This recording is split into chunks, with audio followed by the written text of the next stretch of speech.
Olá pessoal, estamos aqui para mais um vídeo. Hoje nós falaremos da virtude da ordem, de como que ela se relaciona com a prudência, quais devem ser as ordens, ou a ordem, perdão, dos valores que temos, uma ordem exterior, uma ordem interna.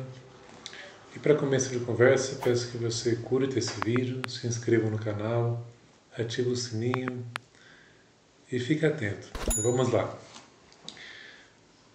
O primeiro ponto dessa nossa leitura de hoje, dentro desse nosso comentário, a relação entre a prudência e a ordem. Meditando ainda sobre a prudência, prestemos atenção a duas breves frases do Catecismo, já citadas nos 2 capítulos anteriores, que nos ajudarão a entrar no tema da ordem. É a prudência que guia imediatamente o juízo da consciência. O homem prudente decide e ordena a sua conduta seguindo esse juízo. O homem prudente decide e ordena a sua conduta seguindo este juízo. Antes, o Catecismo afirma que é próprio da prudência discernir o nosso verdadeiro bem e escolher os meios adequados para realizá-los. Eu escolho o bem a perseguir e a forma como eu vou perseguir, os meios. Decide e ordena. São atitudes que se entendem bem meditando estas palavras de Jacques Leclerc. O problema da ordem é um problema fundamental na vida do homem. Olha que interessante. No universo, cada coisa está no seu lugar. Tudo se encadeia na ordem imutável das leis cósmicas. O homem também está no seu lugar, um lugar sinalizado pelas leis divinas, leis morais, que não admitem mudança. Mas o homem, ao mesmo tempo, deve tomar a iniciativa de ocupar o seu lugar. Deve assumir o seu lugar porque é livre, ou seja, deve orientar pessoalmente a sua vida. Então, o homem, porque é livre, deve orientar pessoalmente a sua vida. A virtude da ordem, então, consiste precisamente em decidir-se livremente a pôr a vida em ordem, fazendo uso da nossa liberdade, da nossa responsabilidade e a empregar os meios adequados para isso. Por isso, a relação com a prudência. É uma virtude que apresenta várias dimensões e vamos considerá-las a seguir.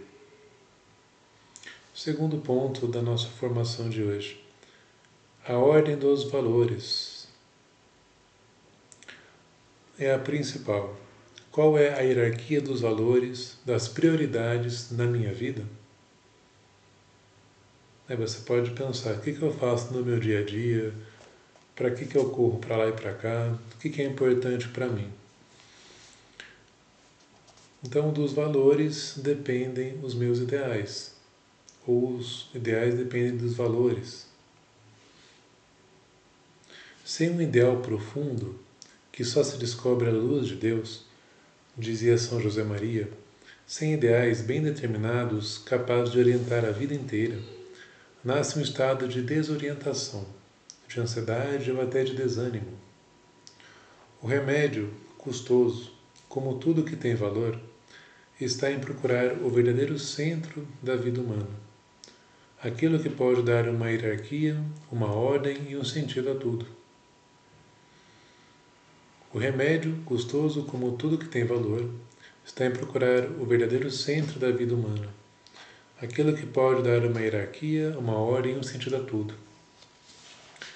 Se vivendo em Cristo, acrescenta, tivermos nele o nosso centro, descobriremos o sentido da missão que nos foi confiada. Teremos um ideal humano que se torna divino. Novos horizontes de esperança se abrirão à nossa vida.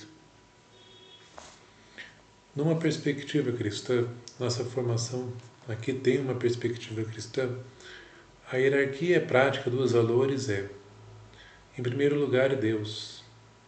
Amar a Deus sobre todas as coisas. Em segundo lugar, os outros, a justiça, o amor, a caridade com o próximo que somos chamados. Em terceiro lugar, o eu, os meus interesses meramente pessoais ou egoístas.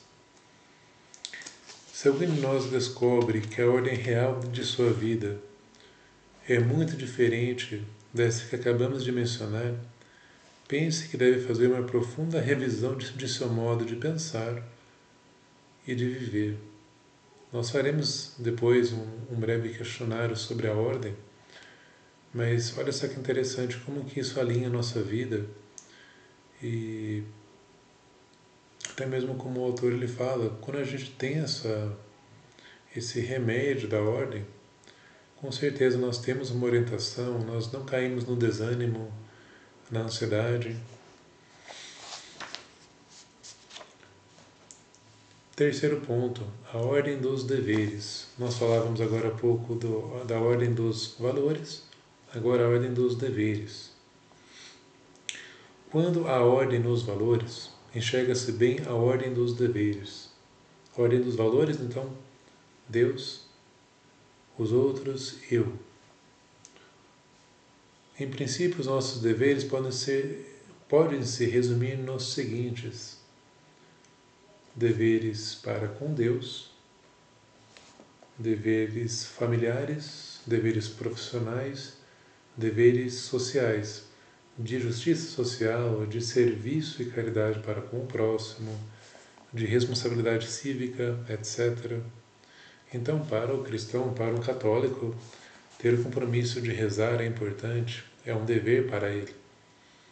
Ter o compromisso de frequentar a missa, pelo menos dominical, estar com a esposa, com os filhos, dar-lhes atenção, o carinho, o amor, a proteção, a providência, os trabalhos profissionais que nos sustentam, que nos santificam também,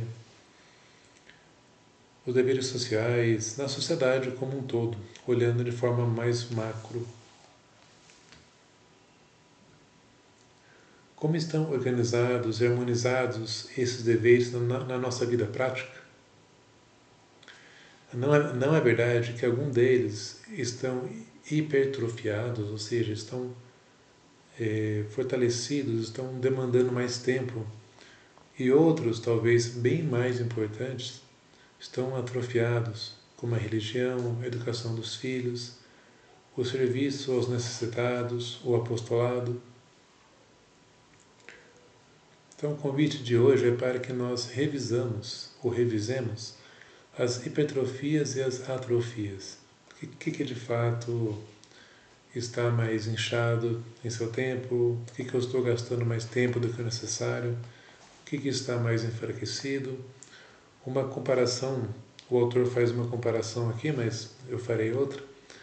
Antes dessa, você imagina alguém que faz uma academia, mas que não treina as pernas. Então fica um triângulo invertido. Acaba sendo até cômico isso. Porque nós precisamos treinar o corpo inteiro para que ele fique igual, para que ele fique forte, não fique dismórfico. Há vidas que parecem, como já vimos acima, uma espécie de monstro, de filme de desenho animado. Uma mão enorme, excessiva dedicação profissional, e a outra diminuta, falta de tempo para o convívio de marido e mulher, uma perna ágil e veloz para correr atrás do dinheiro, de um jogo do nosso time ou de uma balada, e outra perna raquítica, paralisada para a prática religiosa, para a formação cristã, para a solidariedade e o coleguismo, a amizade. A vida em ordem é, portanto, uma existência em que estão bem hierarquizados os valores e, de acordo com ele, os deveres. A vida em ordem é, portanto, uma existência em que estão bem hierarquizados os valores e, de acordo com ele, os deveres. Olha que interessante. Inclusive, essa pode até ser a nossa frase de hoje, desse vídeo. Você pode anotar aqui embaixo, pode anotar no seu caderno. Mas para viver esse ideal, além da consciência do dever e das boas intenções, é preciso escolher os meios adequados para realizá-los. É o que vamos ver no seguinte item. A ordem do tempo.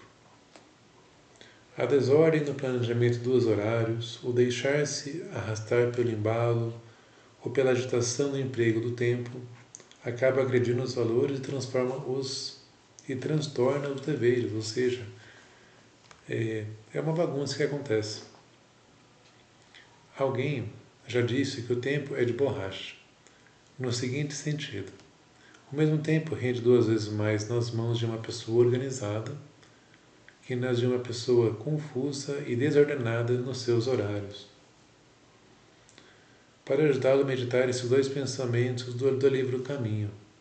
Caminho, se você nunca ouviu falar, é uma obra de São José Maria Escrivá, uma obra de meditação, de espiritualidade, que tem essas pequenas frases, esses pequenos trechos que nos ajudam a meditar sobre a nossa vida. Se não tens um plano de vida, nunca terás ordem. Segunda frase: quando tiveres ordem, multiplicar-se-á o teu tempo. Então isso, para nós, é um convite a nos organizarmos. Precisamos ter um plano, uns horários bem pensados, onde cada dever encontre seu melhor momento e sua duração certa, de modo que se possam cumprir adequadamente todos eles. Uns exigirão mais tempo, outros menos, mas quanto menos tempo possamos dedicar, maior qualidade devemos procurar. Olha só que interessante, menos tempo, mais qualidade. Às vezes sobra pouco tempo para que eu faça alguns vídeos, então eu vou fazer da melhor forma que eu posso, com a melhor proposta que eu posso, falando da melhor forma. Ou até mesmo, para quem já tem filhos, são poucas horas no seu dia para dedicar, que seja com qualidade, seja o tempo de qualidade. A pessoa que quer, de verdade, consegue essa harmonia, porque a ordem no aproveitamento do tempo depende mais da sinceridade do coração, eu quero mesmo, do que da capacidade técnica da organização. E além disso, sempre precisamos ter fortaleza para vencer a preguiça e superar o cansaço e o capricho. Dentre os possíveis tipos de ordem na distribuição do tempo, veja qual é o nosso. A ordem defensiva. Há pessoas que fazem da ordem uma armadura de defesa pessoal. São muito organizadas, são pessoas que pecam pelo excesso, pode ser. Aproveitam bem o tempo, mas o seu esquema é intocável. Fabricam para si uma espécie de armadura de aço, na qual se refugiam, e não toleram que nada, nem ninguém, interfira com os planos tão egoístas e tão cômodos que planejaram. A ordem pode ser uma barricada defensiva para ter uma vida mais tranquila. Não me interrompam, não me perturbem, não mexam comigo, não veem que estou ocupado. Aquela pessoa eternamente ocupada. Muitos temem que alguém os convide a realizar alguma tarefa apostólica, escreve o Papa Francisco, e procuram fugir de qualquer compromisso que lhes possa roubar o tempo livre. Evangelii Gaudium. Mas uma outra perspectiva, uma outra forma de ordem é a ordem oblativa, a que se planeja para servir. Em confronto com a ordem defensiva está a ordem oblativa, que se dá, que se oferece. É a distribuição e organização do tempo pensada para poder dar-nos mais e melhor ao que vale a pena, aos ideais, aos deveres e ao bem dos demais. A pessoa de ideias e coração grande procura praticar essa ordem, pessoa que é magnânima, porque quer fazer o melhor, especialmente quando oferece seu trabalho a Deus, e dar-se sempre mais aos outros. Por isso, quando fora da ordem prevista se apresenta a conveniência de fazer alguma coisa de mais valor, por Deus ou pelo próximo, a alma generosa não hesita. Sai do seu trilho e atende a esses apelos de caridade com alegria. Ou seja, é uma pessoa que é virtuosa na ordem, ela não se contraria, não perde a paciência, não se ira. Por quê? Porque está convencido de que esses planos que Deus lhe apresenta inesperadamente, ainda que alterem os seus, são os melhores. E por isso não se queixa falando de interferências, sobrecargas ou perturbações, por mais que alterem a sua ordem. Um quinto ponto e último ponto para essa nossa formação de hoje. A ordem material. Então, todas as vezes que que dizemos, onde é que eu pus esses documentos? Onde é que deixei a minha pasta? Onde ficou a passagem de avião? Onde está o meu RG? Estamos verificando que a desordem nas coisas materiais atrasa e às vezes dá cabo da organização bem preparada dos nossos planos. Vale muito a pena a gente refletir acerca disso e lembrar-nos que esquecer as coisas, aqui o autor fala esquecer entre aspas, fora os casos de memória alterada ou deficiente, costuma ser um reflexo da preguiça de pensar e de ter ordem, da mania de deixar as coisas para a última hora. Pagamentos atrasados, atualizações esquecidas, compromissos atropelados, prazos vencidos, viagens perdidas, etc. Então, você não ter a ordem acarreta muitos prejuízos em nossas vidas. Além disso, não esqueçamos que a ordem material está ligada à virtude da caridade, pois é evidente que poupa trabalho e desgostos aos que convivem conosco e aos que colaboram com o nosso trabalho profissional. Olha como que ter ordem é até mesmo um ato de caridade para com o próximo. Muito bem, então, como eu havia dito, agora nós faremos um questionário sobre a ordem. Compreendo que ter a vida em ordem não consiste só em levar uma vida honesta e regrada, mas em ter uma vida que se ajuste em tudo à vontade de Deus? Tenho clara, na cabeça e no coração, a ordem prática de prioridades que deve haver na minha vida? Em primeiro lugar, Deus, amar a Deus sobre todas as coisas. Em segundo lugar, os outros, a justiça, o amor, a caridade. Em terceiro lugar, eu, os objetivos, finalidades e anseios meramente interesseiros. Dou valor à dedicação e o tempo necessários a todos e a cada um dos meus deveres. Fico satisfeito por cumprir apenas alguns deles, por exemplo, os deveres do trabalho, ao mesmo tempo que descuido deveres importantes para com Deus, ou no tocante à formação dos filhos e o serviço ao próximo? Sou desleixado no cultivo da minha formação cristã, da vida espiritual, da luta pelas virtudes? Que meios concretos vou empregar para me empenhar nesse esforço? Vejo claramente quais são as minhas principais omissões. Estou disposto a lutar com um plano ordenado, paciência e constância para superá-las? Dedico o tempo necessário à família? Garanto os momentos adequados para atendê-la? Sou consciente de que, sem um plano de vida diário, com horários bem estudados e definidos, a minha vida será uma coleção inútil de desejos ineficazes de ser um bom cristão?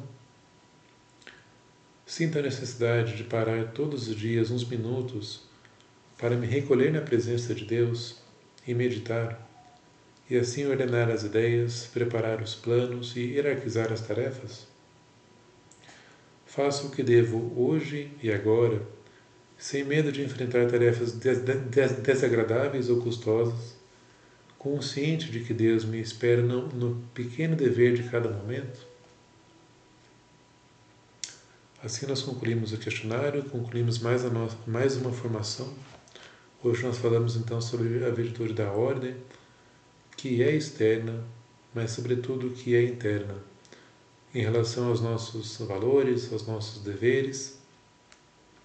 Espero que a partir dessa formação você consiga dar mais passos nessa virtude que é tão bonita, que não deve ser tão engessada, mas agir sempre em nome da caridade, para com Deus, para com o próximo, com os nossos nobres interesses, com os nossos nobres objetivos.